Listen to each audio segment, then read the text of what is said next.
This Twin Peaks Investing podcast is brought to you in association with SharePad from ShareScope, the UK's #1 investment data and analysis software for private investors and traders.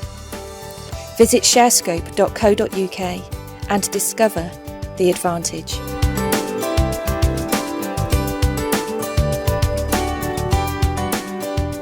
Hello and welcome to the Twin Peaks Investing Podcast. My name is Peter Higgins and welcome to 2022, everyone. We're here and I'm here with my good colleague Peter at Wheelie Dealer. Pete, hello there, mate. That's me. Yeah, hello, mate. You're right. So this is the podcast 66 and first one of the year. So happy New Year to all of our listeners, wherever you are in the world. Welcome to a new year, new investing, new stresses and strains, and let's see how we get on. Hopefully some of us will do a little bit better than we did last year, and some of us that did well will equally do well again in 2022. Wishing you all the very, very best. Pete, where do you want to start this podcast, mate? Well, we always tend to start on the markets, don't we, and what's sort of going on in the bigger picture. So no reason why we shouldn't do that again. And just echo your earlier comments, really, that I hope everyone has a great year. And I feel myself relieved that 2021 is out of the way. From an investing, I mean, yeah, for other reasons, yeah, but from an investing perspective, it was getting really tedious in those last 3 months. And to come out with a reasonable result, I'm pretty happy, you know. So but I just got to get it done, crack on with 2022. That's, you know, got off to a choppy start already, but I think we're doing okay. So yeah, pretty happy with it, really. Yeah, we ended up quite fortunate in the sense of the actual Santa Rally ran as it's supposed to do. So 5 days before the new year and the first 2 trading days of the year. And we actually ended up having, well, not all of them positive, but we had the rally over those 7 trading days. And then we got into the new year and, you know, it started off a bit erratic. But today we've hit a new high, you know, 52-week high. We finished at 7551, which takes us above the levels we were at from Feb the 1st, 2020. That's the highest we've been since Feb 2020, mate. So, you know, we get to Feb and we're above this level. It'll give us a 2-year high. Yeah, and we're recording this on Wednesday the 12th of January after the markets have shut. After the markets have shut, yeah. So we finished at 7551 today, which is really, really good. A new 52-week high. We stay above this level in Feb, as I say, will give us a 2-year high pre the March April crash of 2020 when we all got, you know, thrown in the bath. You know? Yeah.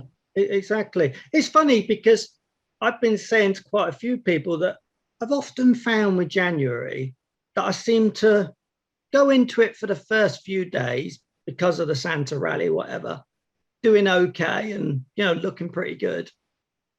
And then it always sort of dips a little bit and then it tends to move on again. And we seem to be following exactly that pattern yet again. I mean, fingers crossed. So yeah, it's shaping up all right, really. I think it's that case of we might be climbing a whole wall of worries, Pete. I'm still cautious, mate, and the market's just kept many on worries. So it's not a case of I've called it wrong. I just chose to be cautious, and I took a bit off the table during December and a little bit, you know, so far regarding certain stocks. But what's really helped us push on has been BARCLAYS, Anglo-American, Lloyds, Rio, HSBC, BHP Billiton, BP, AVIVA, London Stock Exchange, and Royal Dutch Shell. They're all up plus 9% or more in the past month. You know, so that's really, really helped. The ones that have detracted from us were the ones that were laden with lots of shareholders. Scottish Mortgage, because all the tech stuff that was kicking off a little bit over the Christmas period, that's down 12%. We've had that recent noise about the cladding. So BARRETT is down 6.8% in the FTSE 100, and PERSIMMON as well is down 6%. So that's been a bit of a detractor. but we're sitting here as high as we've been since Feb 2020. So the FTSE is doing okay despite, you know, those worries. So I'm quietly pleased with how the market has behaved so far. We've had a few profit warnings already, as a few stocks have been hit. Yeah. And unfortunately, I think what's going to be happening, and we saw that happening in the last 3 to 6 months of 2021, is that if a company is a high growth company comes out and says, actually, growth has slowed a little bit, or we're having a little bit, or logistic costs have gone up, or FX has gone up, or whatever, market's just gone wallop. We're not having it. We don't want that. You can't be on a PE of 25 or 35 and saying you're not growing as fast as that. Wallop. There's no forgiving at the moment. It's just not happening. There's another sort of quirk that's sort of happening, and I've read quite a lot about this in Investors Chronicle, because they quite often, a couple of them tend to write a similar thing quite often, and that's the idea that some years you get what they call a stock pickers market, where it's quite easy to beat the index. So the FTSE 100, yeah. Then you get other years where it's difficult to beat the FTSE 100. And we definitely had one of those years last year where FTSE 100 did well because some of the big weighted stocks did really well. So because the FTSE 100 did really well, if you were a stock picker in small caps and whatever, it was actually quite hard to even achieve what the FTSE 100 did. Whereas in other years, you can get the opposite situation where big FTSE 100 stocks don't do very well, and everything else relatively does do well. So it's actually quite an easy market. Does that make any sense? No, I don't think it does. It makes sense, Pete. We had in the end the best sort of performance of the FTSE in 2021 since 2016. Yeah, that's how well it performed. And I think what happened was a lot of people moved to quality stocks, Pete, and the smaller ones that had been championed or had lots of smaller investors in that small investors loved the small caps. Unfortunately, last year a lot of the small caps got left behind. They got, you know, FX problems, as I mentioned before, logistic problems, and all that sort of incremental inflation has really impacted them a lot. They were impacted, I think, far more than the larger caps. I think the larger caps were able to pass on some of the costs to their, you know, to their clients, whereas the smaller ones possibly couldn't, or they had the stuff, you know, on ships and couldn't even get them into the UK. Yeah, I wonder if a lot of it as well was good old-fashioned mean reversion. You know, it's just that so many of the big stocks like your RDSBs, your HSBAs, your stands have been so beaten up that, you know, they were almost due a good time sort of thing. And I think there was a part of that going on. I'm really croaky today. I don't know what's going on. Bit more tea, that'll sort it out. Get yourself a cup of tea. Yeah. Oh, yeah, you're probably right there, P. I think the energy stuff that was kicking off as well in the last 3 months as well helped with the likes of Centrica, BP, Royal Dutch Shell, with the fuel prices going up and the gas prices going up, electric prices going up. Yeah. All the utilities helped. Most of them increased, didn't they, in the last 3 months of the year? So that helped the FTSE as well. So yeah, I think this year, I think it's going to be another one of them wading through treacle years, mate. I'm not sure. There was people, you know, articles going out saying, "Oh, rock and roll, we're going to hit 8,000 in 2022." I hope we do. I think a lot of people's portfolios could do with the help. I won't mind. I'm hoping that it does well.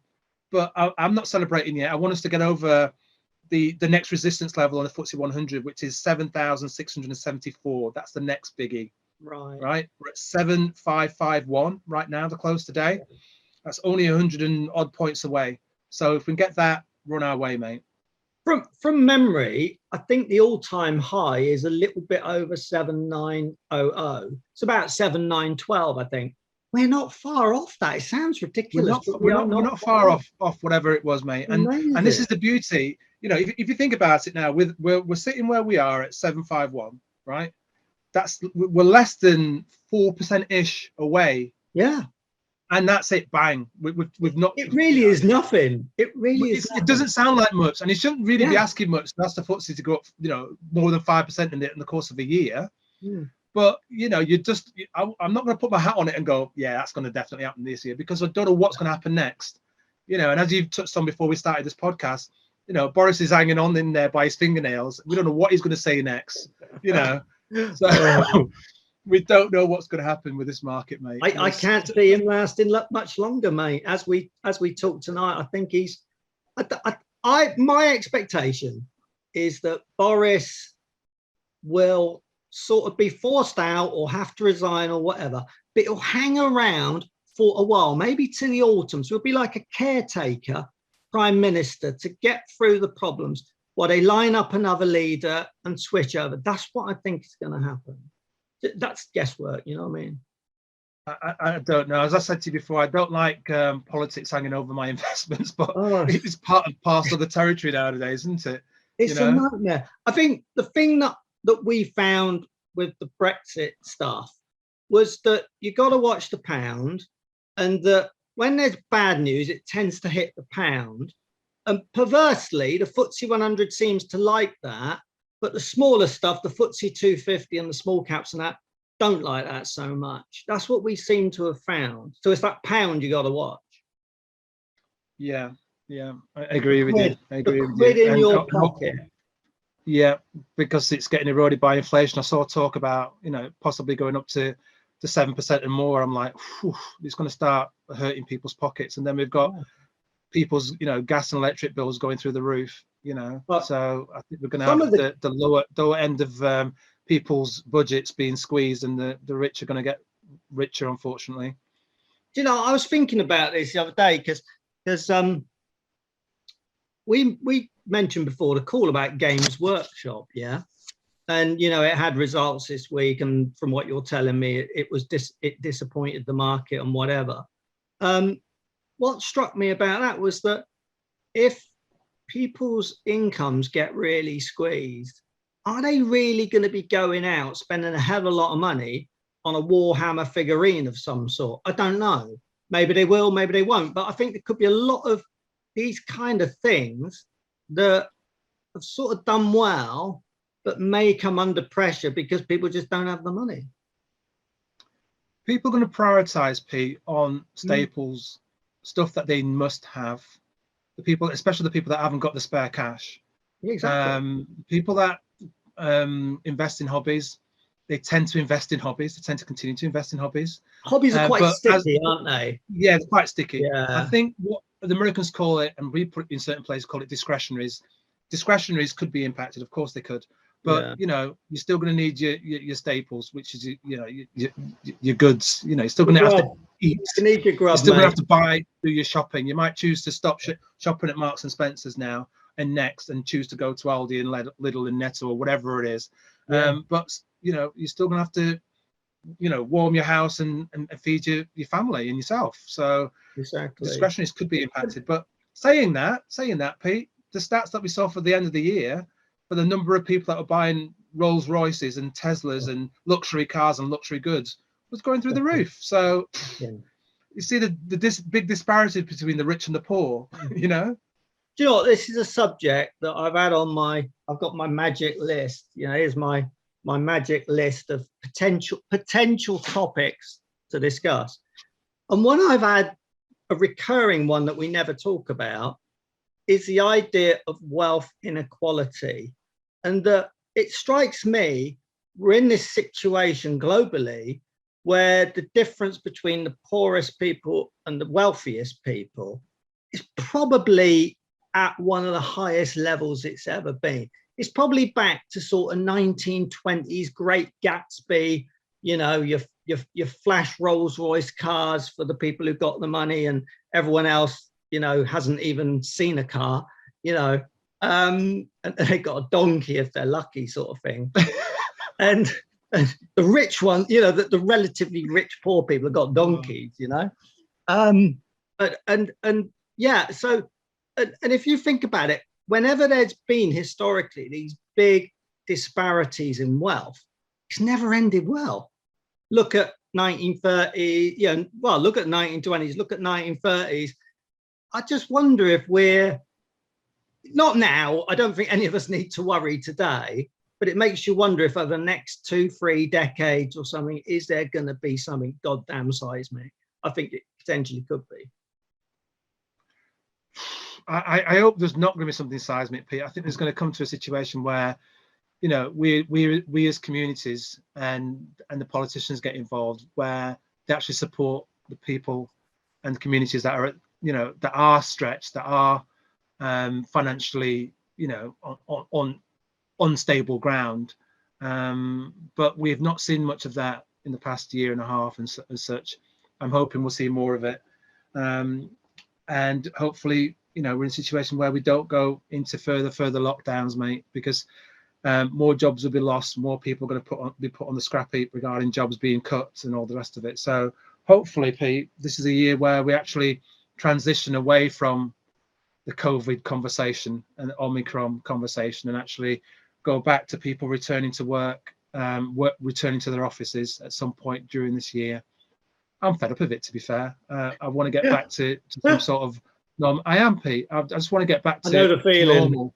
Yeah, you know, I'm seeing most people feel the same. I was on a Zoom call last night, and it was a good call. Yeah. I'm actually on a conversation with the former captain of Leicester City football, Wes Morgan, when they won the Premier League. I was on a conversation with him. There's people from all over the world, in Canada and America and Uganda and all over the place, you know, UK, all the rest of it. And it was great. But I thought, wouldn't that have been great if I was in the room with Wes Morgan? All I could think about was I wanted to be in the room with him, you know, because he's a hero in Leicestershire, obviously, and around the world. He's a former captain of Jamaica, you know, and I just wanted to be in the room with him. It just wasn't the same, Pete. You know, I want to get back to being in a room, sharing a pint with people, and going to restaurants and just living your life. Yeah. I just think so many people feel the same way. I mean, it's funny because, you know, we were talking a little bit earlier about Boris's problems and how he may or may not hang around much longer. But I mean, I don't think we can necessarily say he's achieved it, but somehow the UK I see where you're going there. Don't do that. Don't do that. By osmosis, or by some sort of amazing miracle, the UK has got itself into a position where it probably is as advanced as any advanced country in terms of getting out of this COVID problem. You know, well, I've heard things like, you know, in the G7, we've got the fastest growth of all of them. So, you know, yes, I heard that. You know, and a lot of the policies that have been adopted, rightly or wrongly, have led us to a situation where economically in that we're looking reasonably good shape compared to what we could have been. Obviously, government debt is absolutely blinking ridiculous, and that could be a problem if interest rates keep going up, which it looks like they might. And obviously we got inflation problems, blah, blah, blah. But everyone's got those. Compared to everyone else, we're probably looking better than most. Which is interesting because I'm picking up a lot, and it may or may not be true, but if you read it in enough places, it probably becomes a self-fulfilling prophecy. That people keep saying the UK market is relatively cheap. And I think if you look at PE ratios and dividend yields and stuff like that, it's a good case to be made that it is relatively cheap, you know, compared to the US market, which is just still bonkers, really. And, you know, maybe that's going to help put a tailwind behind the FTSE 100 and behind the FTSE 250 and whatever.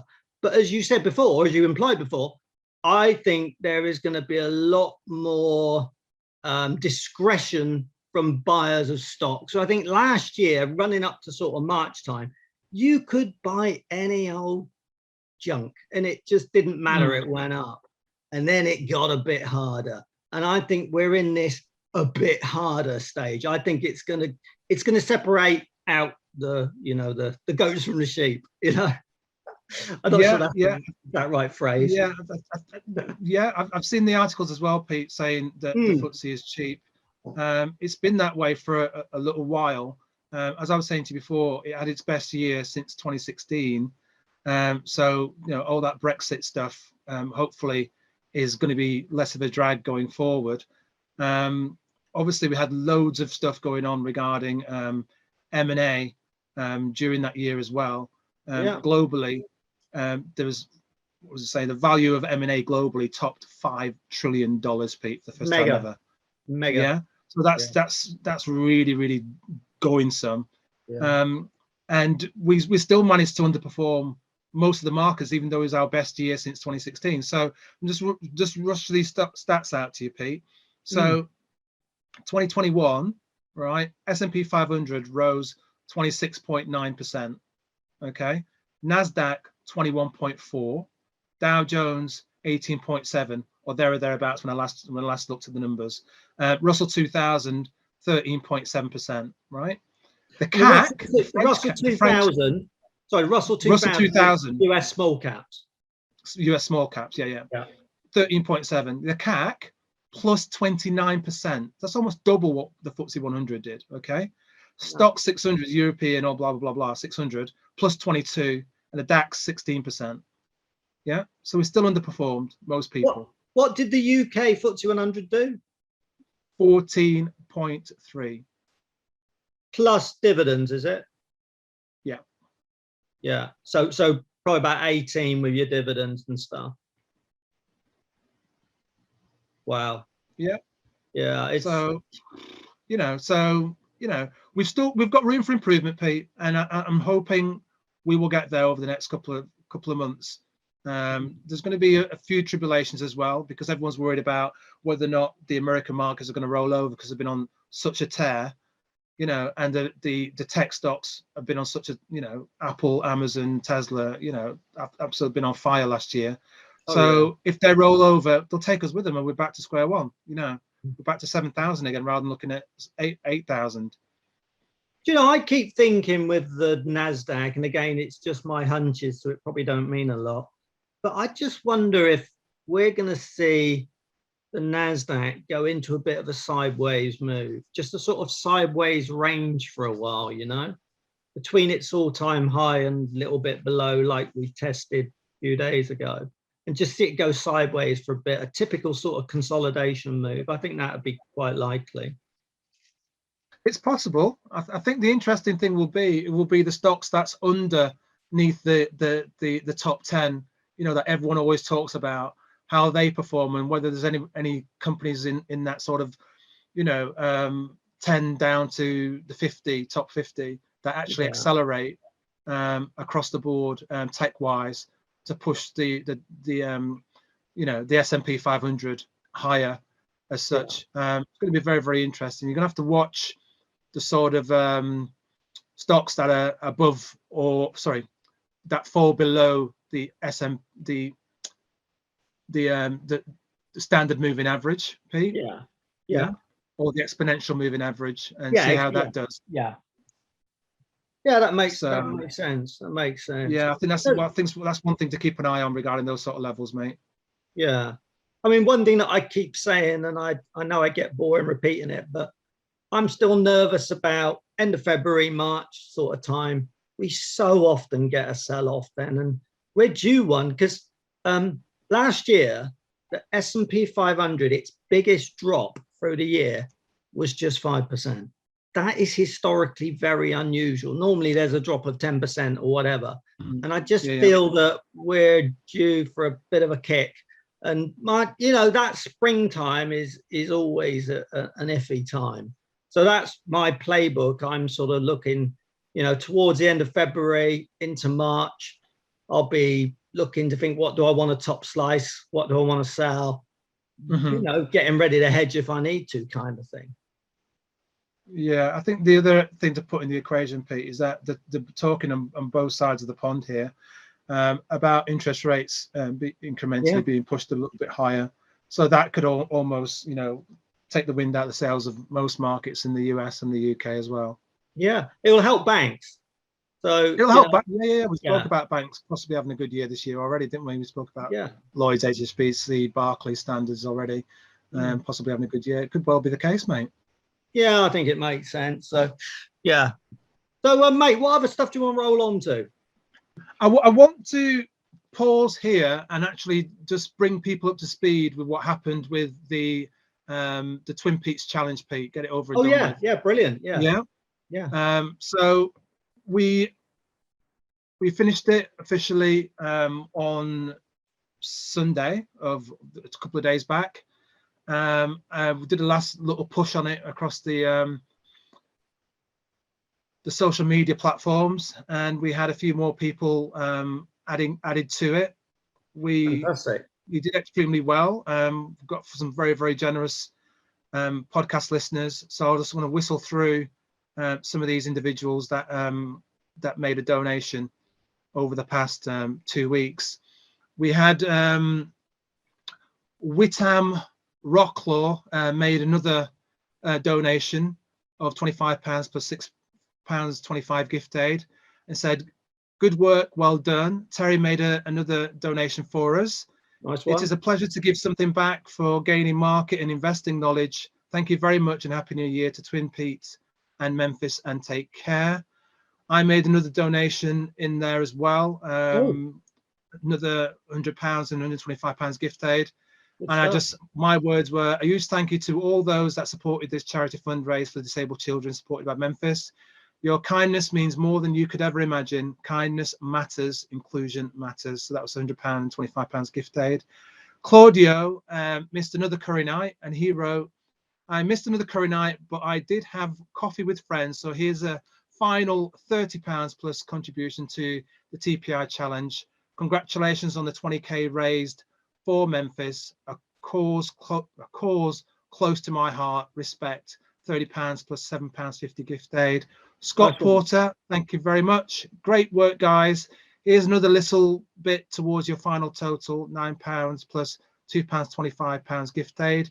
John Marriott, appreciate the correction. That was John that I mentioned that corrected me on the FTSE being down at the time. Yeah. He's on Twitter. His words are, "Appreciate the correction. Here's £10." So there you go. Here's John. We should do more mistakes, and then John would pay us more £10.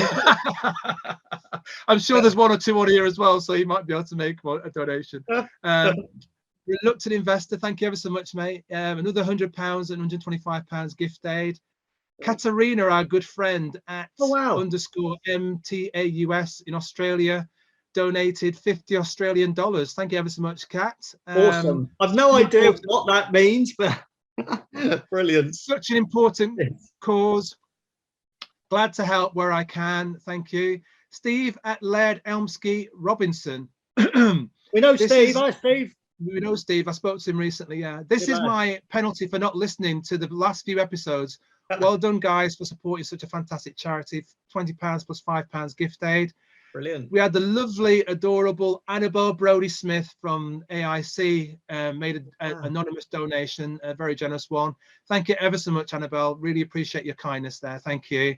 Thanks, Annabelle. At Gamwa, again, made another donation, £10 plus £2.50 gift aid. Great cause and love the podcast. Thanks for passing the knowledge on and helping us inexperienced investors. Enjoy the general chat.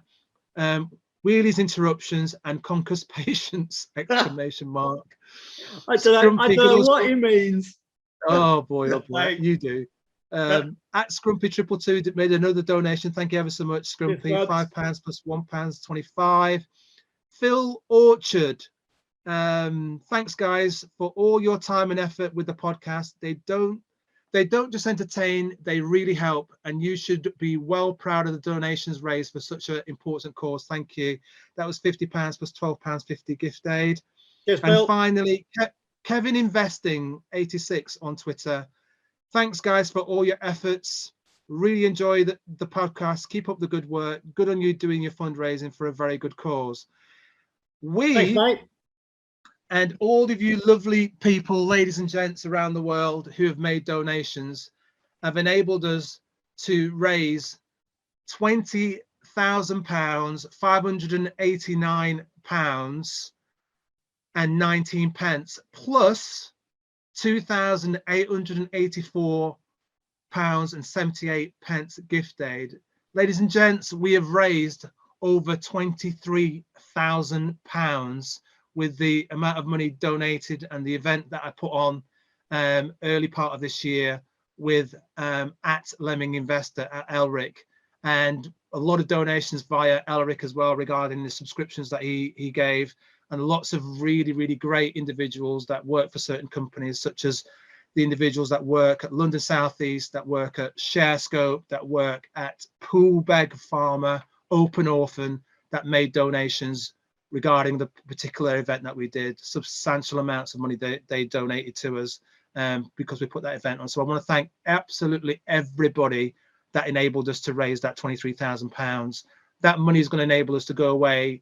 I'm meeting with the people, the lead people at Memphis next Tuesday, and we're going to sit down and finalize what we're going to purchase with that bit of kit, with that money, and get a bit of kit for the unit. And once that's all organized, I will let you all know what we purchased or what you guys have purchased with the donations you made. So thank you ever so much again, and God bless you all.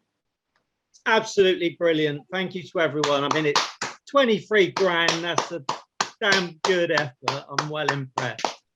I'm well chuffed with that, mate. So fantastic. Absolutely blessed. Pat yourselves on the back. Fantastic. Absolutely. The beauty of us doing this now is that the idea that I've got going forward with regards to fundraising, and I spoke to Pete briefly about this, is that we're going to try and continue to do that. So I'm going to hand over the baton to Pete, and in 2022, Pete's going to find, that's Wheelie Dealer, by the way. Pete at Wheelie Dealer is going to choose a charity of his own, whether that's a local one or a national. Well, he's going to leave that and decide and come back to us as soon as he possibly can. And he's going to do his own challenge via the Twin Peaks podcast. And hopefully we can raise some money again for that particular charity, Pete. So how do you feel about that? Absolutely. I mean, I've got a very good charity in mind, which is the Backup Trust, which is a spinal injury. I mean, I'm spinally injured. I'm a paraplegic, paralyzed at sort of chest level, and a wheelchair user. And these are a spinal injury charity that do, I mean, they basically cater for all ages, and they do like outward bound courses and just things like wheelchair skills and whatever to sort of teach people how to get used to life in a wheelchair and that kind of stuff. But the thing that really impresses me about Backup, I mean, the big thing about Backup is skiing. They're really big in disabled skiing. I did it myself once. Personally, didn't get on with it, but I can't stand the cold. So I was like, oh, this isn't for me. You know what I mean? Tamworth Snow Dome, I did it in. But anyway, they do a load of work with kids, and it's just fantastic because you know it's horrifying when you find out how many kids get spinal injuries or are born with spinal conditions, and they're in wheelchairs from like 2 years old or from 0. I mean, it is horrendous, and kids who get paralyzed at 14. I mean, you just can't imagine. I mean, I was 33 when I was injured, and that's bad enough. Imagine being injured at 14, 15, 16. It must just be mentally so difficult, really must. So yeah, so I'm gonna get in touch with them and let's see what we can sort out.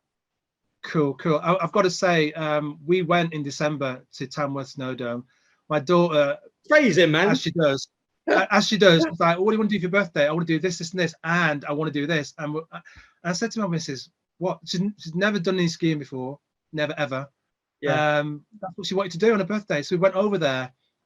Places, you're freezing, mate. You're like, I was wrapped up, mate. I was wrapped up. Well, I was. Hat on, hoodie up, everything. Freezing. And she's going up and down, teaching how to do this and Pete. She was there, but I think she had what did she have? I think had a 3-hour lesson instruction. Oh wow. From beginning to end. So we just kept watching her from the thing and taking little pictures of her. She absolutely adores it. The problem is now she adores it, Pete. We're gonna have to keep going back. Money. And better and better at it. And then you're gonna have to buy all the kit. Yeah. Yeah. And before we know it, she'll be there saying on 24th birthday she wants to go to BARRETT or something daft like that. I'm like, oh my god. Swiss Alps, mate. Swiss Alps, mate. Oh, don't. When I did it, it's quite clever because being paraplegic, so I've got my hands and my arms and stuff.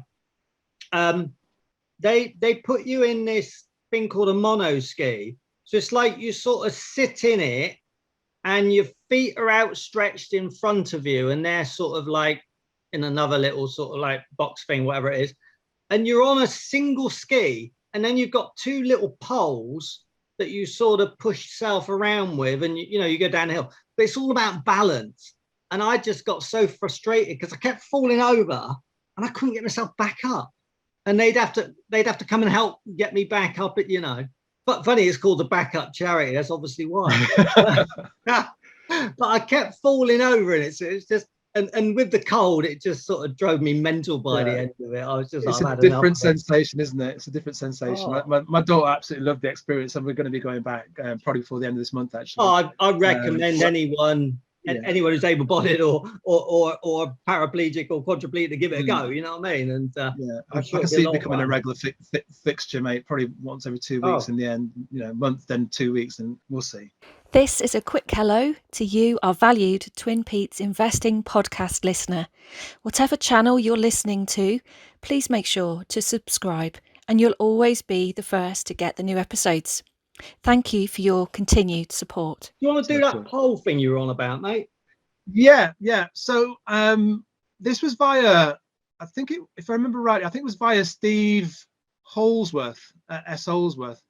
And there was basically a conversation being had, and I decided to just, because we were talking about, you know, frequency of and all the rest of it, of people accessing their portfolios and the volatility and so on and so forth, Pete. So we ended up looking. How often do you look at your portfolio? How often do you look at your? Yeah, absolutely.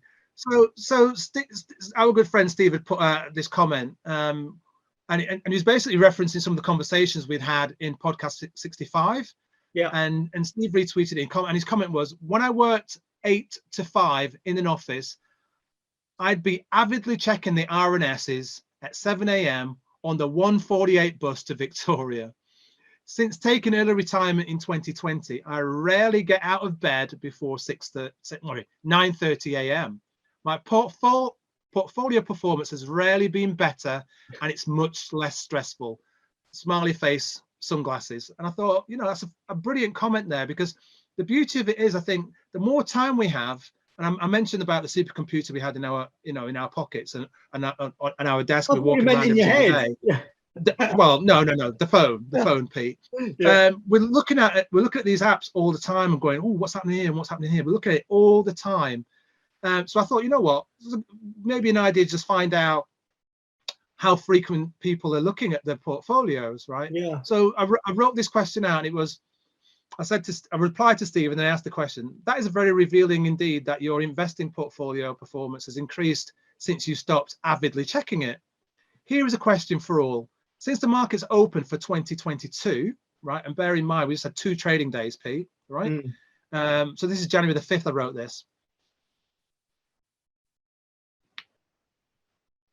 Since the market's open for 22, have you looked at your, how often have you looked at your portfolio or opened your portfolio? Yeah, no, not looked at all. More than once daily, more than twice daily, or more than 4 times daily. Now, more than daily. Yeah, more than 4 times daily. Have you seen the results of this already, Pete? I haven't seen the results. No, I did see something. Well, I'll let you give your first feedback on this then. I'll let you give the first feedback on this, then I'll comment on it. So it went this way, right? No, not looked at all. This is 2 trading days in, okay? And over a couple of days after that, I left it running for 2 days. 11.3%. More than once daily, 26.1%. More than twice daily, 9.9%. More than 4 times daily, 52.7%. Wow. Do you know, it's really interesting how little people have looked at it from my point of view, because I'm a devil for it. I must be looking. I use my phone. Yeah, I've got an app on my phone, and I must look at it. It wouldn't surprise me if I look 25 times a day. It really wouldn't surprise me. Yeah, really wouldn't surprise me. And why, Pete? Why? You know, it's funny, right? When you're not a person that sells it, you don't sell anything. I know, I don't buy anything either. Why do you need to keep looking then? I don't do anything. Do you know what? I'll answer that question directly. I have to consult my notes. There was a tweet that Jace, you know, our mate Jace at Stealth Surf, who people can hear on a previous Twin Peaks, he put out a tweet and it really stuck in my brain. And he said, active inactivity. And I thought, that sums up my approach. So it's like, I don't want to be continually buying and selling and churning my portfolio and whatever, yeah? And it's almost like I do loads of things to keep me busy, to be doing other things than actually trading on my portfolio. And yeah, so that's the sort of thinking behind it. What you need to understand is what I'm actually doing, right? So I'm not opening up my trading account and saying, oh yeah, I'm £10 richer than I was an hour ago. You know, I'm not doing that. What I am doing is I'm really focused on significant moves on my portfolio. So a lot of my portfolio, I just look through it and some of it's like it's up 0.5% or it's flat or it's down 1%. It's just irrelevant noise, yeah? I'm just interested in when something's moved 2.5%, 3%, 4%. I'm then going in and looking at the chart pattern, looking at the candlesticks and thinking, right, is that breaking out? You know, because if it's breaking out, it often means it's going to go higher in subsequent days or whatever. And quite often because I look fairly frequently and I look at my charts at night and whatever, I've got these chart patterns in my brain. They're already like, you know, I could almost draw charts of any stock I hold. And it's like, I sort of know what to look for. So I can see a particular move and I'll be thinking, that's a new 52-week high. So I'll open it up, have a look. Yeah, I'm right. It's a 52-week high. So that then tells me this thing's goddamn bullish. It's probably going to go higher. And all that kind of looking informs my thinking as to when I get round to top slicing, if I get round to adding it, whatever I'm going to do. Yeah. No, I get that, Pete. I get it. So you're looking for breakouts. You're looking for signals, essentially, a bit like Jason often talks about. Yeah, exactly. If something's been falling, so say for instance I got a stock and the goddamn thing keeps falling, right? If it's been falling 3-4 days, I'm then looking for hammer candles, because if it puts in a hammer candle on a given day, and the thing is, you can start to tell early in the day from the moves it starts making. You can say, right, it's going to do a hammer today. You can be pretty sure. And then as you're checking through the day later and they go, oh yeah, it has done a hammer. And that gives you a very good sign that it's probably going to rally the next day. And it's like using the candlesticks and using these kind of sort of pattern recognition that you sort of train your brain to do gives you a very good feel as to what's going to happen next. I hate being caught out by the market. Nothing winds me up more. I love being in a situation where I wake up in the morning and I look at my phone to see how my stocks are doing. And I almost know before I've even looked what my stocks are going to have done. And it's when I'm caught out, if I'm expecting stocks to rise and then I open it and the bloody market's fallen 4%, that's when I hate it. Do you know what I mean? When I've been caught out and I haven't seen something coming. Yeah, I understand that. I understand that. I'm going to read this, and it's a similar sort of thing that Henry Viola said at HT Viola. And he said, I'm a regular checker, but very patient actor. I can observe without needing to act, but may be unusual in that. And then Ben replied to him at Go Left Master, said, regular checker too, in brackets, not keen to change either, end of brackets. I'm working to reduce the action. Yeah. Exactly. And then we had good to be heard, constantly check portfolio and watch list, always looking for opportunities / issues and to get a feel for the current market behavior. Yes, I have a plan, but things change. A bit like a footy manager. He has a pre-game plan, but things change throughout the 90 minutes. He will tweak if necessary, which I think is a really, really, really good comment. I do a slight cheat, Pete. Right, I tend not to look at my portfolio.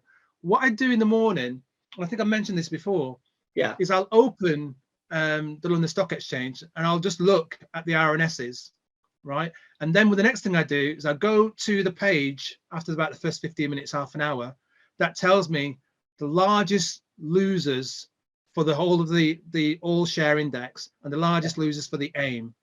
And I look at those 2 pages, right? And if I see a stock of mine in there, I'll investigate.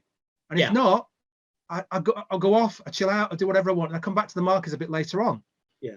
Yeah, because if none of my stocks are in there and imploded, or the RNS has come out and it's a profit warning, I'm like, another day I can just chill out. I can just get on with the things, focus on the things. And I come back and start looking at the markets a bit later on.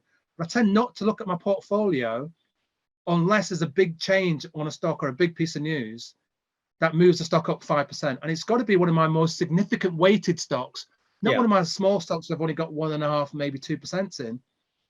You know, it's sort of irrelevant. Yeah. It's not that it's, I mean, it's not that it's irrelevant, because the 2% size of what it's actually valued at right now is a significant amount for me. Well, in the big picture, you get what I'm saying. If If it was AstraZeneca and it came out and it's down 5%, I'd be thinking, let me just have a look at what impact that's had on the portfolio. Are you with me? You'd be selling the car. So that's how I try and do it cheap. But I don't tend to look at the whole value of the whole portfolio and every single stock. But that's just me, and maybe that's my cheats way out. Yeah, just interesting, because with the RNSs, I mean, it's similar to what Steve Holdsworth was saying. What I used to do was, 7 o'clock before, you're on the RNSs, whatever. And I thought this is an absolute waste of time. What I do now, I don't even wake up till 8 o'clock. It's like, what is the point? Why wake up at 7 when I can read it at 8 and I've got another hour of nice, important sleep and important rest that which probably helps. An hour extra asleep probably helps my trading performance a lot more than being on the RNSs dead on 7 o'clock. Because, if there is a profit warning or something, so often the prices move by the time you get to be able to deal with it anyway. So, what is the point? It's almost better to be perfectly relaxed, perfectly slept, and in good mental shape, and to make a rational, cold, sensible, balanced judgment, rather than at 7 o'clock dead on 8 panicking to get the damn thing sold when perhaps you don't even need to. So it just seems you make a really good point there, Pete, and it goes back to what I was saying before about mindfulness and meditation and staying calm, being calm when the markets are going in your favor and calm when the markets aren't. And we see the markets open so often at 8:05 and it's something's plunged 5, 10, 20, 30%, and you're going, oh my gosh. And then you come back in the afternoon and it's down 5% or 3% or much half what it blinked at in the morning. And some of them recover in the afternoon. You're going, oh my gosh. And you can see people on Twitter going, oh, I sold this morning first thing and now it's recovered. And equally, you think, okay, it's recovered. You buy it in the afternoon and it then crashes in the afternoon, in the latter part of the afternoon. So I think sometimes just being composed and watching the markets and just not reacting and chasing it, it's just easy. I think there was that piece of research, I forget, I'm sure it was Harvard or one of the banks, I forget who it was now, was saying that the best investors that they found, choose my words carefully now, were people that were no longer around, because they never looked at the portfolio for the last 50 years. They weren't around to actually look at them, and they had the best performance of most investors. You know what I mean? It's bizarre. Not titivating with it, not adding, not subtracting, not chasing, not new trends, hot stocks. Just bought that stock or that portfolio of stocks and had not done anything for 30, 25, 30 years, and they'd beaten the market. So often I see someone on Twitter or some investing guru or whatever, so often they'll say, in a given year, my portfolio was up 18% or whatever they were, and then they say, oh, there's a little exercise. I went back and looked at all the trades I'd done. And if I hadn't actually done any of those trades, I'd now be up 23%. The number of times I've heard that or read that, it's just unbelievable. And I think But I mean, it really depends on what you want to do, on your personality, on your lifestyle, on what you want to do with your life. Yeah. And yeah, some people want to be day traders. Some people want to be short-term traders. And obviously they need to be looking at it and on it and whatever. But I think for a lot of long-term investors, I think a lot of us, it's almost like we chase and work hard to get a 26% gain on a year. And actually, if we hadn't bothered with most of that farting around, we probably could have achieved 21% anyway, which is still a blooming good, damn excellent year.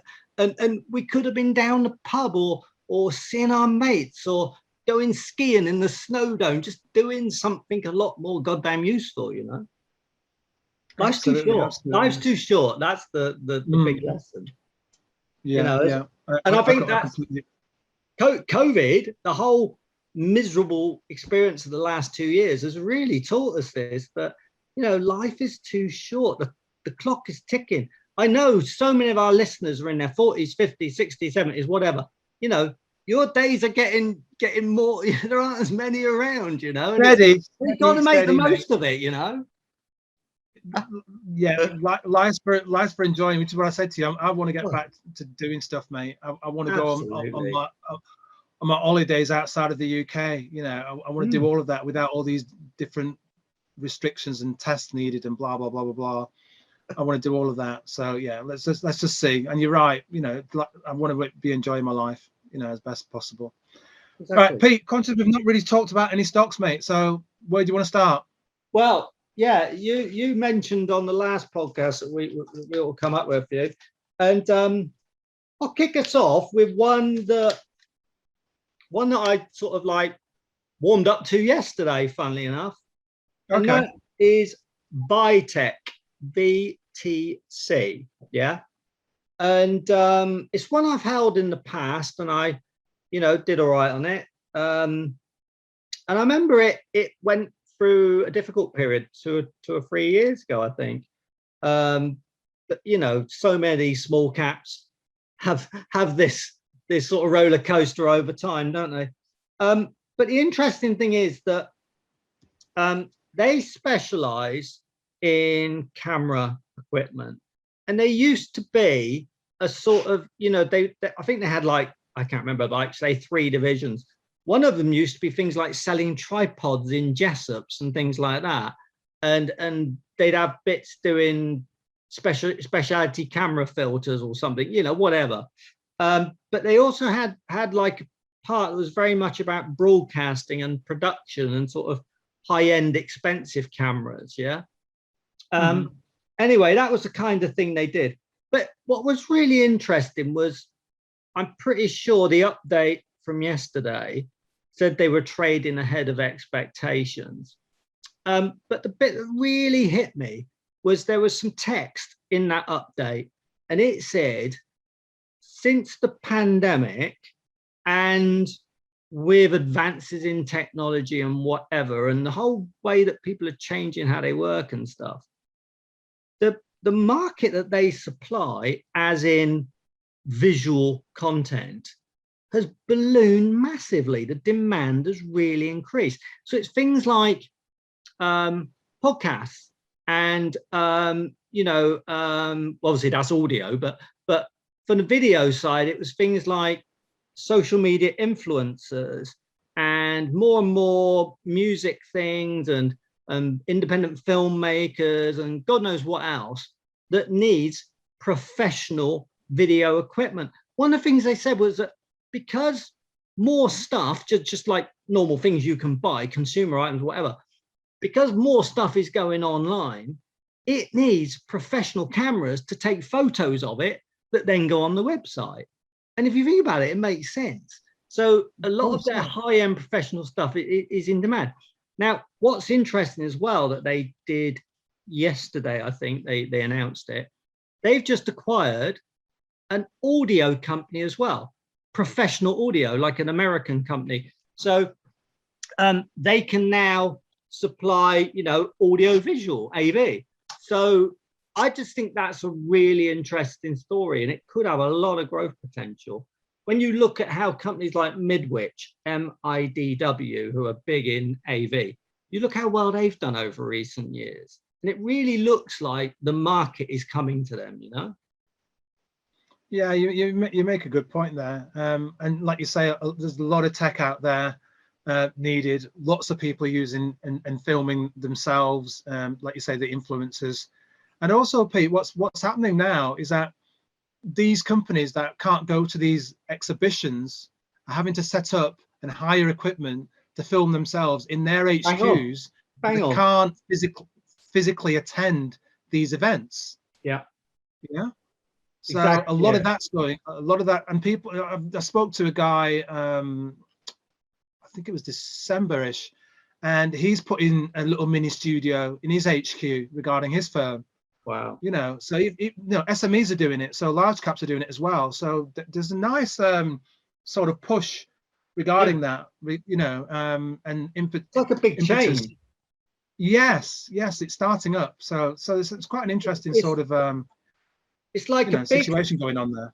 A big sort of societal change, and a big sort of like working life change, and a big technological change that's enabling it, because you know, because we've got the bandwidth and the power to do these things now we couldn't have done 5 years ago even, you know. Looking on SharePad, it's showing us forecast PE 19.9 and then 2-year forecast PE of 16.6, and you're picking up forecast yield 2.2%, rising to 2.5%. It looks like it's got a bit of borrowing, but from memory it's not a big issue. So yeah, I think it looks, for the growth, I mean, it's not cheap. You wouldn't describe that as cheap, but I think it's reasonable value. One, you could buy it, tuck it away, and chances are I'd probably do all right. Okie dokie. What I spotted the other day, Pete, and I'm not sure we've mentioned this company before because it's relatively new, is one called, and again, a tech company. It's called Big Technologies. Have we spoken about that before? Bit, is that like Byte? No, BIG. Yeah. Oh, sorry. No, I don't know that one, mate. What's that? No. So that IPO'd back in July of last year. Right. And basically, it's the UK-based remote people monitoring technology, Pete. Yeah. So they placed the price at £2 a share, raised 200 mil, and basically off they trotted. But what was interesting, Pete, was the fact that I think I'm gonna just get this right now because I wasn't sure. I think let me just get it right. The chief technology officer. So the guy that's left in charge of this big technology company. Yeah. He decided to just make his first investment in the company and waded in with 63k, which doesn't sound a lot, but it's always nice to see them starting to make that sort of embracing the company as such. And the beauty of this is that, you know, we're always talking about the situation where people are having their movements restricted or checked or whatever. We talk about tagging them, Pete. Yeah. And that's essentially what's going on here. Remote people monitoring technology companies. That's what they do. So I think that might be an interesting company to research going forward. You can't get loads of stats on it and metrics on it, but because it's only been around for a little while. But it's one to investigate. And the ticker symbol is BIG. Yeah, I'm actually surprised because I just looked on SharePad quickly, and it actually it is showing some numbers. So it's showing forecast. Go for it. You just fire those numbers out there, mate. Go on. Yeah, it's got forecast PE 61.7, and then 2-year forecast PE 53.3. Appears to have quite a bit of cash, so that's handy. Obviously, it's on a high rating, but tech stocks are often on some pretty meaty ratings. I mean, I would guess. I mean, I could look further and get more details, but we'll leave listeners to do that. I would guess it's based on just 1 or 2 analyst forecasts. It might even be just the one where those numbers have come from. And obviously, if the growth is powerful, then a forward PE of 53 can quickly be a forward PE of 40, can quickly be a forward PE of 20. So you know, if the growth is there, and at the end of the day, tech is all about growth. If the growth is there, it could be really good. Yeah, I mean, it's going to be covered by criminal justice, remote care and digital health. So people that are living on their own but maybe vulnerable, you can just track them or monitor them whilst they're in their own home, and also at care homes as well, and in hospitals, NHS. So that's the reason why I thought that might be an interesting one to investigate a bit further forward going on. You know, I'm just having a quick look again on SharePad, because one of the great things with SharePad is when you've got a fairly new company like this, and obviously there's not so much information around, quite often if you look on, how do you find it? It's under the financials tab, which is on the right hand side of the screen, if you see what I mean, and go, and you can look under like the income, which is effectively the P&L. You've got the balance sheet and all sorts of things there. Anyway, under the income one on this particular stock, it has got some good history. So it's got like 19 million of turnover in 2019, and then 29 million of turnover in 2020, and then 34 million of turnover in 2021. So even though, I mean, looking at numbers, it's losing money, which quite often they are at this stage of development. That's growing fast on those revenue numbers, you know, and then it's forecasting 36 million, which to be honest looks light. It's then forecasting a year out to 43 million and then 52 million. So there's good information, you know, being produced on it, obviously from brokers, and obviously the historic what it's achieved. So I like the fact, it's a tech IPO that's actually got some history. You've got 3 years of history there. So often, you know, I get so blinking annoyed with these AIM junk stocks that you know, that are just literally started last week and then they're listed this week, and that's just useless. It just does my nut. And people think these are great stocks. They're not. They're mostly garbage. So you know, we have, I'm not going to name names, but we've had quite a few IPOs of last year that have rolled over significantly, mate, and a lot of people are sitting deep underwater as a consequence of it. So yeah, we're going to have to be mindful of that. I'm conscious, Pete, that valuation, you know. Yeah, I'm conscious that we're going to have to do it on the next podcast, possibly. I was going to review my portfolio as well, so I need to do that on the next one. time. Whether you are an experienced or new investor, you know how valuable it is to conduct portfolio enhancing analysis and to have easy access to data that will give you the edge. As a Twin Peaks investing podcast listener, you can access an exceptional offer via SharePad from ShareScope, the UK's #1 investment data and analysis software for private investors and traders. This special Twin Peaks offer is available to new subscribers only, and you can subscribe using the promo code TWINPETES. The incredible and exclusive offer means that monthly subscribers will get their second month free, and annual subscribers will get their 13th month free. Sign up and subscribe to SharePad today using the Twin Petes promo code, and you can save up to £69. Visit sharescope.co.uk/SharePad for further details and subscribe to the investing and trading analysis and data you need. But one of the things I was talking about in the last one was the fact that of stocks that I couldn't go back to buy, or I'd made a mistake on. And I spoke about Reach. And the second one that happened with was Future, another digital media company. And I made quite a significant amount of money on that particular share, and then sold it. And then obviously the market capitulated back in March of 2020, and I didn't go back into that stock. So that was another one that I let slide and just carried on climbing, and it's sitting near highs again. But I think the lesson that I've learned over the past few years is not to be scared of going back into stocks, and that's what I'm trying to say to people. Just review and keep reviewing stocks.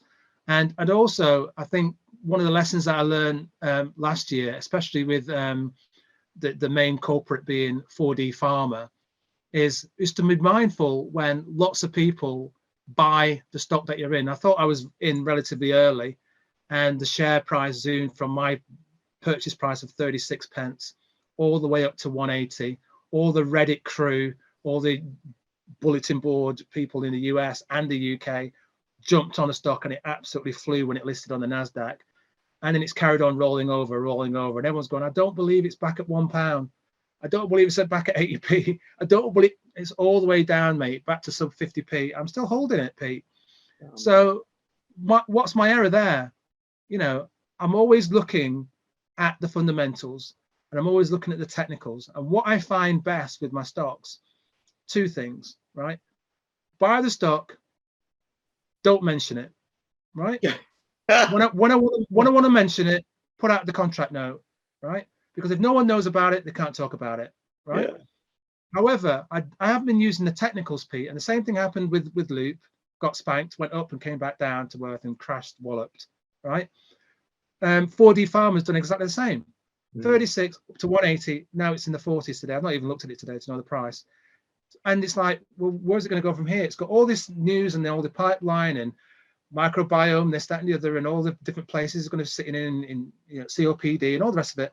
All of it's there. The pipeline's there to just go whoosh, and it could be a 10 bag or a 100 bag. All these different things of all these things have been shouted out about it.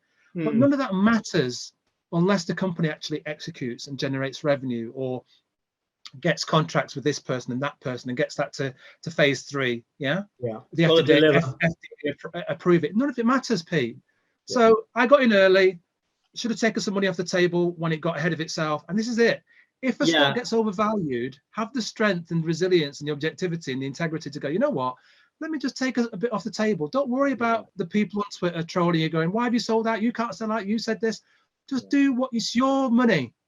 Do what you want to do.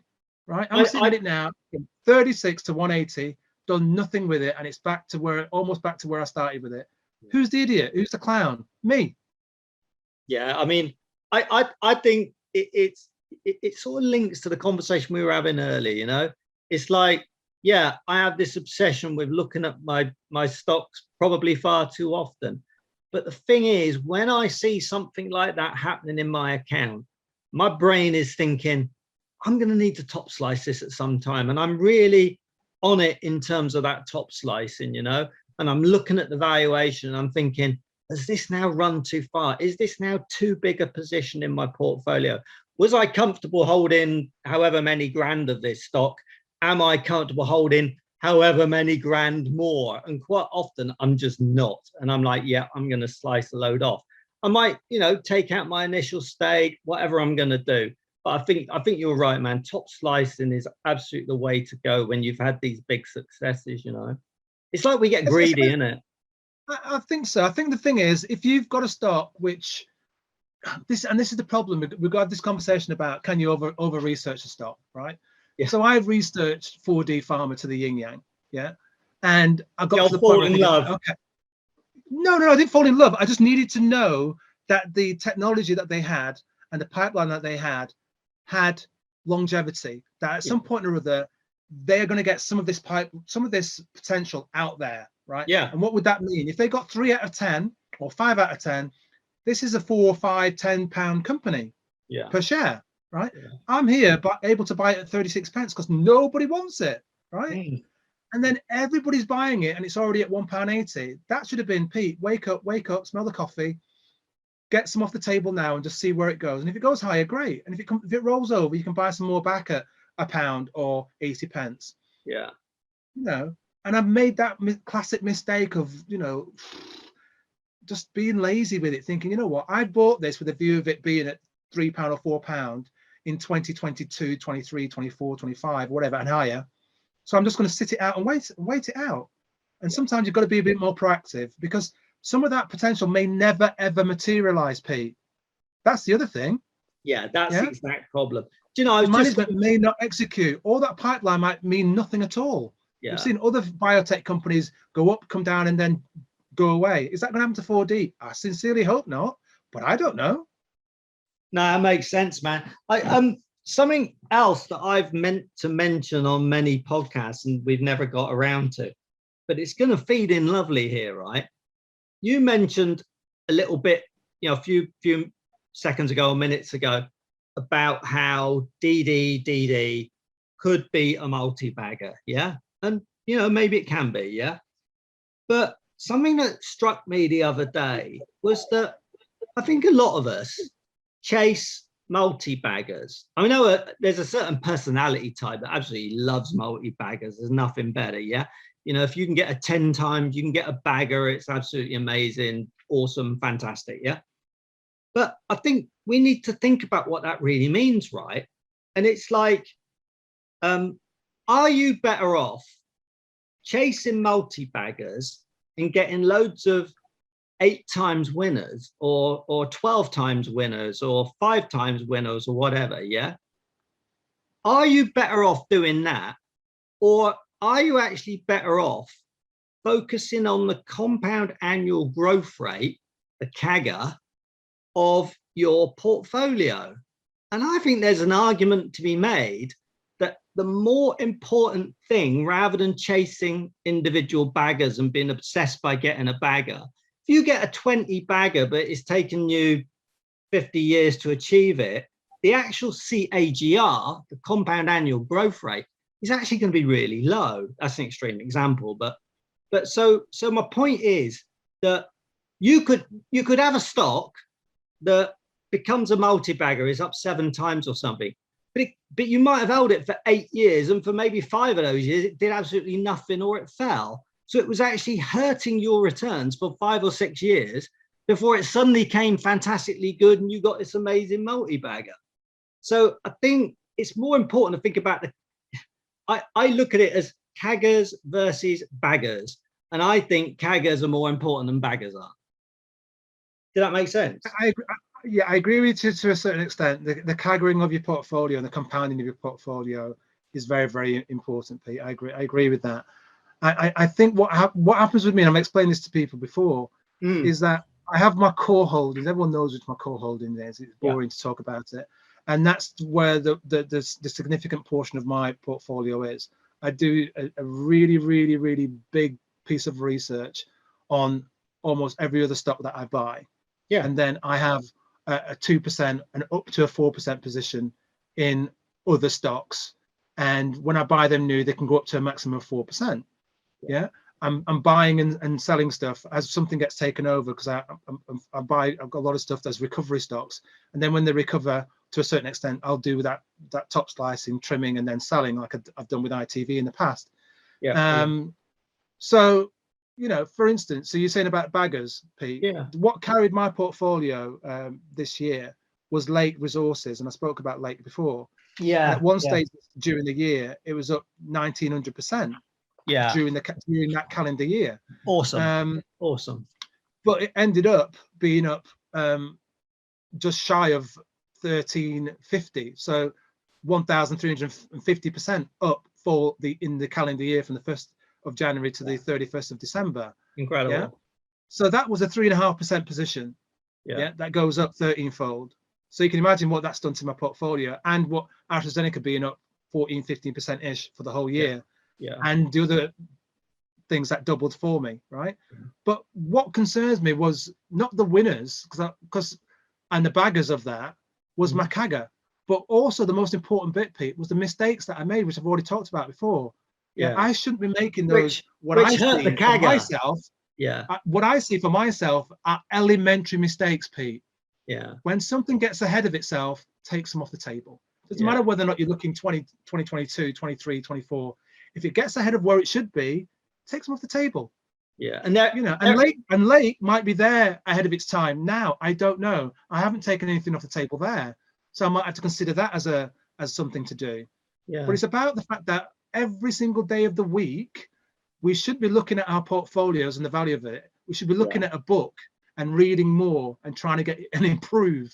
And that's what I'm trying to do every day. I'm reading every day. Yeah. You know what I mean? I'm trying to get better at it. It's not about me chasing more money. It's just that I want to get better at doing this. Well, it's what we always say, isn't it? That it's about the art of investing. If you get the art right, the money will come. You don't need to worry about the money, because that comes along as a byproduct. And it's interesting what you said there about how it was an elementary error. I wouldn't necessarily put it as an elementary error. I would perhaps frame it as an avoidable error. You know, you could have rules. I'm not sure that's more polite, Pete. I feel wounded, but you're spot on. You are spot on. Yeah. Sorry, you are correct, mate. It was avoidable. Totally insult you there. You know, no. No, I'm taking it, mate, because that's exactly what it was avoidable.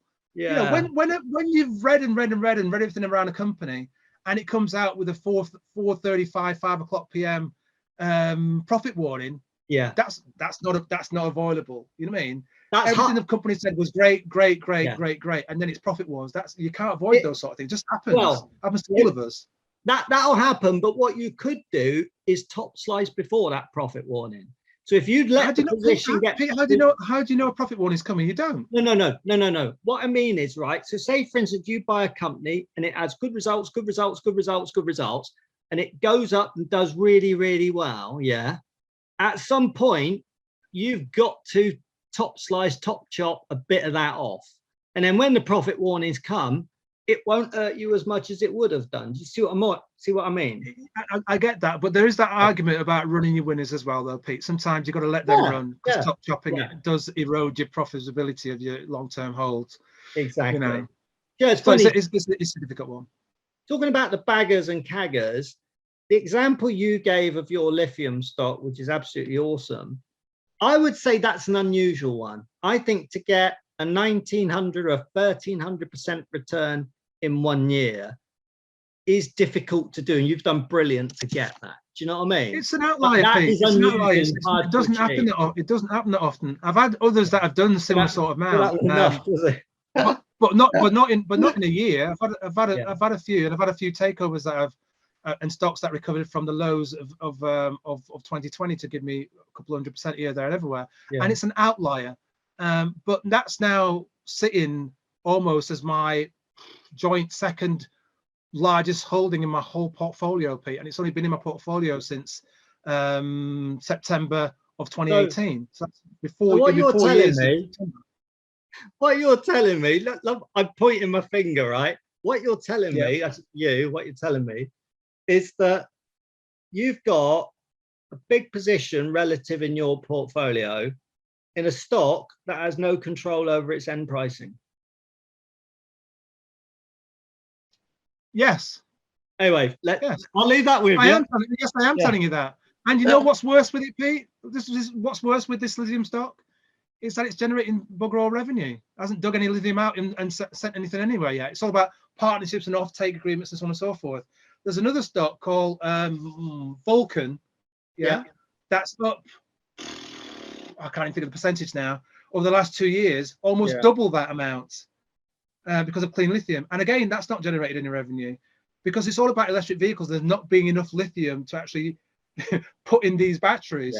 So once the offtake agreements are had and they start to mine this in 2023 and 24, you know, it's like this is the new oil, right? You know, some of these stocks are potentially going to be as big as BP, Royal Dutch Shell, allegedly. I don't know the truth of the matter, or big as Rio and BHP.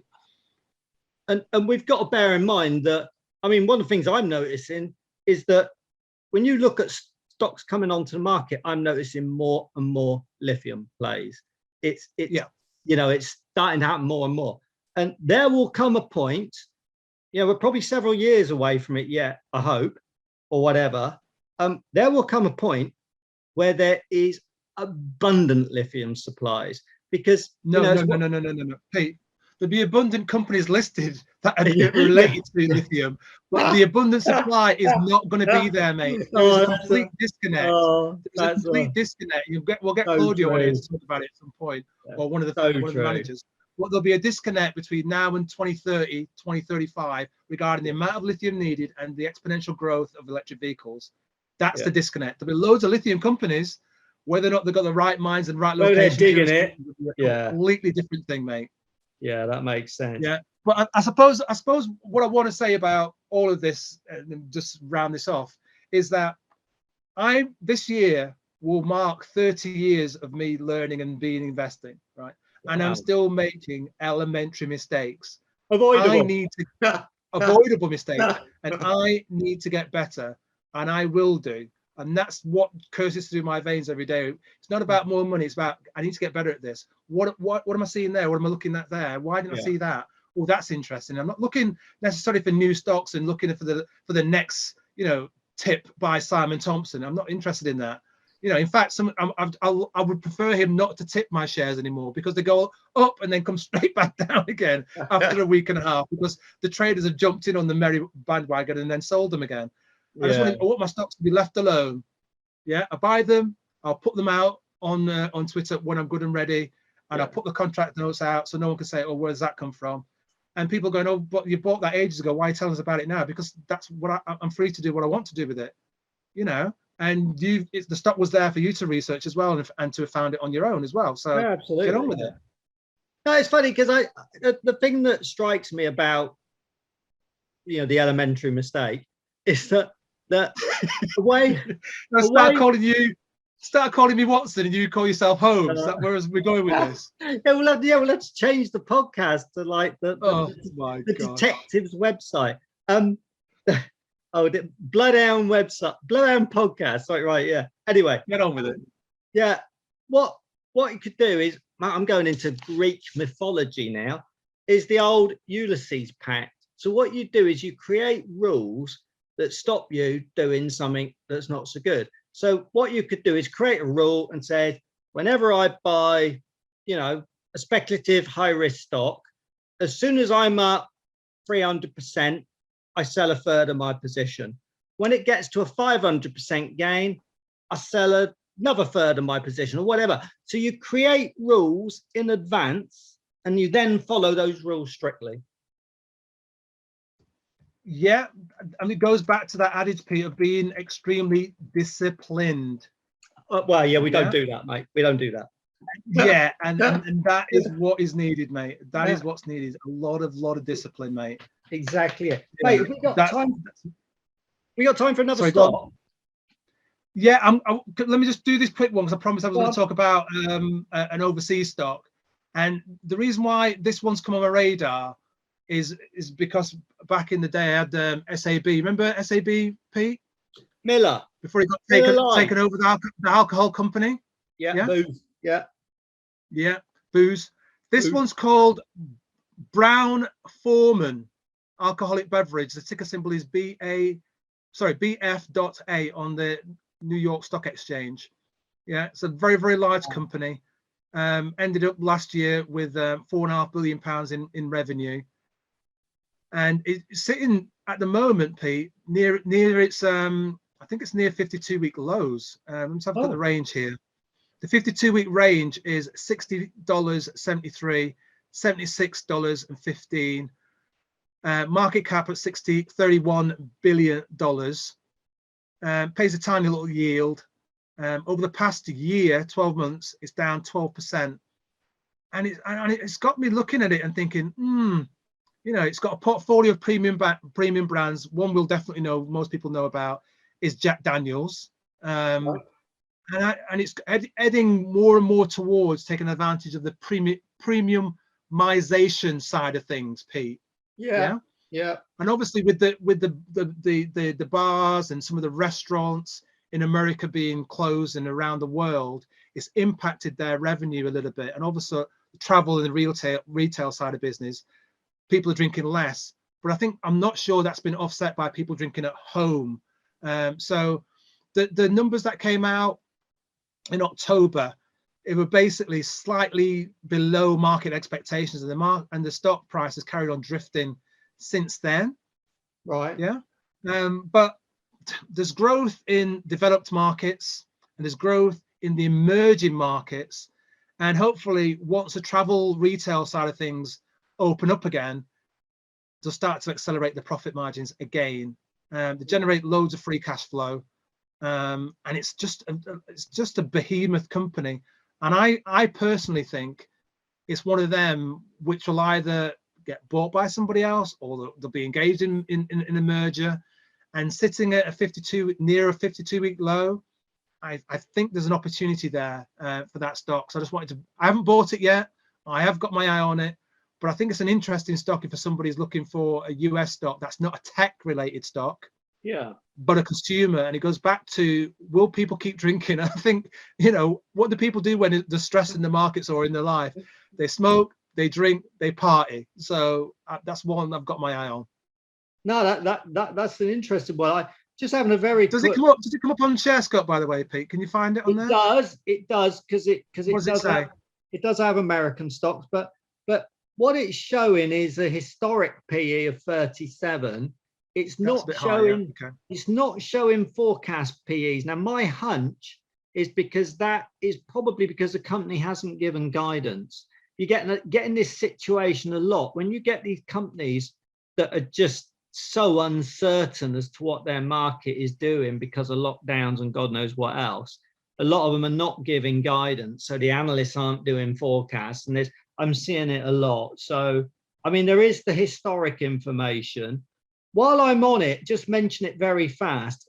For SharePad users out there in listener land, one of the things that I've sort of tripped over recently is this summary page, which is like, it's on the right hand side of the screen, and when you press, it's like a little picture of a sort of A4 document or something. You press the summary page and it comes up and it has the chart and it says Brown Forman Corp, and you scroll down and it has like loads of stuff on it, and I find that quite an interesting. I'm looking at the wrong share. It says this is not a primary share for this company, so I'm obviously looking at the wrong one. But if you look at that summary screen, it's pretty good and worth having a nose. It's a fairly new feature that's come up. Okay. Yeah, I mean, for me, it's near the lows, Pete. It's going to the premiumization side of things. Yeah, it's got its bourbons, it's got its tequilas. I'm sure most people have heard of Woodford Reserve in a sense of one of the brands. right. And I just think it's interesting. And I think there's that sort of thing which either consolidate or when the market's open again and pre all the different names we've got for Omicron, COVID, and all the rest of it. I just think it could do quite well. I could be proven wrong. Anyway, it's a research idea, not a tip, not a recommendations. I don't give tips and recommendations. So check it out. Right, Pete, one last knock and then we're going to have to say bye-bye, mate. We've been in nearly an hour and a half. Hour and a half? Right. Nearly. Right. This is one that sort of came up for me, I don't know, a week ago or whatever it was. Just looks really interesting. I got a horrible feeling about this, actually, mate. Don't you do it. I got a feeling you might hold it. Listen, before you say it, I'm going to say this now. In 2022, even if you say my stock, I'm not going to declare it. No. Right, let's do that then. So right, okay. This stock, I'm waiting to see the expression on it. We're actually using, I don't know if you've noticed a difference in the recording. Right, he's telling me not to mention it, so I won't mention it. You can make your own inference. Right, anyway, where were we? That's so thrown me, that's funny. Right, lookers, right. What struck me back, so it's a car retailer, yeah? Yeah, know it. And as you may have spotted, car retail is coming out with much better figures than anyone would have expected. I mean, it is actually quite astonishing how well they're doing. A lot of it is the used car businesses are doing so well, but it's been really surprising. Anyway, the thing that stands out about Lookers, which is LOOK, is that the property is valued, and it's in their latest update, the property is valued at 77 pence. So that's all the showrooms, and that is worth 77 pence, yeah? The market, well, the price today is 74.5p. So you can actually buy it today for less than the value of its property. And that's before you talk about the business, the value of the cars, blah, blah, blah, blah, blah. I mean, it's absolutely ridiculous. And so you're essentially getting the dealership and the cars for free. Totally. Well, you're getting the whole business, everything for free, basically. I mean, it's just nonsense. Wow. Right. There's no big. Oh, I'm still looking at goddamn BFA, which is not the one I wanted to be looking at. I'm like all over the place today. I really am. Let me just bang it into the old tablet. Right. Lookers. Right. So it's on a forecast PE. This is nuts. It's on a forecast PE of 4.3. It's on a 2-year forecast PE of 6.9. You're getting a forecast yield of 2.4%. The 2-year going out is 3.4%. I mean, you know, it just looks incredibly cheap to me. So I just noticed that people need to look into it. It's got net borrowing and it says 500 million. Something a bit spurious about that. So people need to look at that and understand what's going on there. And maybe that makes my whole argument completely worthless, but that's the whole point. We throw up the ideas, listeners need to look into them. But I just think it looks a really interesting one. The market cap I'm looking at on the stock exchange, Pete, is saying 293.9 million at the moment. 52-week low of 22 pence. Yeah, and it closed today at 74.5, and the recent high, I think, of 77 pence was the high only just recently. So just rolling over just now, starting to roll over, but only slightly. I'm going to put up the 5-year chart and see where it's been. The 5-year chart, 1-year high, which is bullish behavior. Yeah, very one. Yeah. Of 129 back in June 2017. Pre-COVID sell-off was at 64.5 pence. Went to a low or thereabouts of 10-11 pence. So it's up 7-fold almost, Pete, from the lows of March 2020. So it's come a long way. But like you say, the profitability has increased because everyone seems to be buying cars. You know, exactly. I mean, it looks an interesting one. I don't hold it. I mean, I don't hold anything we've talked about today. Well, we talked about. It's not one I hold, but as I said last time, I've got my eye on one of them in the market. Damn. You didn't guess it this week, mate. No, I don't hold any retailers in the car trade at the moment, Peter. But I have got my eye on one. Okay. And when it falls into my price zone, I'll consider it. But it hasn't fallen into the price zone yet. And the likelihood is, given that everyone's still buying cars, it ain't going to come back to my price zone, so, or my buy zone, should I say. Classic. So we shall see. No, it's interesting stuff. Interesting stuff. You just want to call them out, don't you? Like, I think this is one of the peaks. I just love the challenge. Stocks. You do. Any hints you give me, I'm going to be on them, mate. Yeah, I know you are, mate. I know you are.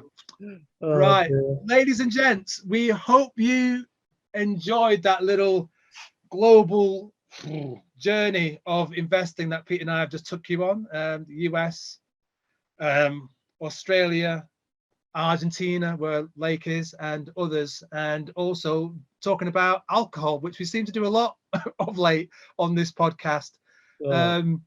Yes, and by the way, I'm still eating mince pies. I've got enough in the cupboard to last me at least 3 weeks, Pete.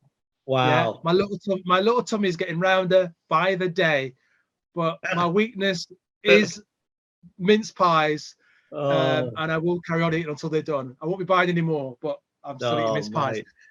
So, ladies and gents, this is a wrap for Twin Peaks Investing podcast number 66. We hope you enjoyed it. Thank you all, as per usual, for your feedback. If you've got anything you want to share with us, good, bad, indifferent, please share it on Twitter with us. If you enjoyed this podcast, whatever platform you're on, please subscribe so you get it automatically, and you probably get it before everyone else as well. So please keep on sharing and telling us what you like and don't like. Retweet it, share it with your friends. If you found something interesting about this podcast, probably one of the people that follow you on Twitter or elsewhere will probably find it interesting as well. So please share it with others. Pete, absolutely. Closing points you want to make? No, mate. I mean, we've pretty much covered it. I think my brain is completely shutting down now after an hour and however long we've been talking, and I can only concentrate for about 10 minutes, and then I'm done. So, cool. So you've had my fired up 10 minutes somewhere in this conversation, and I hope everyone has a great few weeks before the next podcast, and yeah, speak to you whenever. Thanks for listening. Cool. Thank you very much, everybody. Take care, God bless, and keep yourself safe. And if you can, find somewhere out there to go and enjoy yourself and do a little bit for somebody else, please do so. Until then, take care, stay safe, all the very best from us. Bye-bye for now. Bye-bye. Cheers. This Twin Peaks Investing podcast is brought to you in association with SharePad from ShareScope, the UK's #1 investment data and analysis software for private investors and traders. Visit sharescope.co.uk and discover the advantage.